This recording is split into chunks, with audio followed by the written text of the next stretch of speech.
Peace Divines. Today I'm sharing several smoothie tips so you can have a beneficial journey on your smoothie. Would be fiber. Make sure that you are adding enough fiber to your smoothies, and that could be as simple as being mindful of how much fiber is in the ingredients that you choose.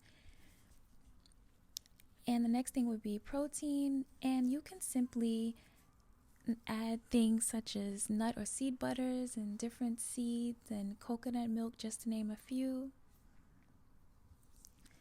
The next thing would be consistency of the smoothie, and you want to add some water in and then blend it, and then you can add more water if you would like, and you want to take your time to decide what type of consistency you want for your smoothie.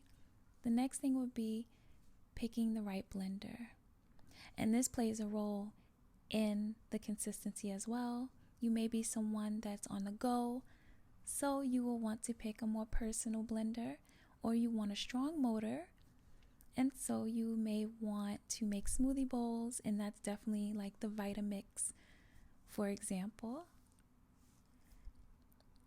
And you also want to be mindful of making just enough of smoothie for that moment that you're making it, so you can create something for the fullest nutritional value.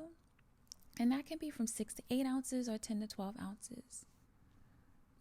And you want to bring that joyful, loving energy to your food, because you are about to intake this food into your divine temple, and you want to bring divine energy to your nourishment.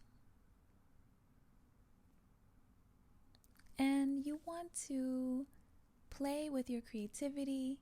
The possibilities are endless. And as always, be well, be true to yourself. Peace Divines.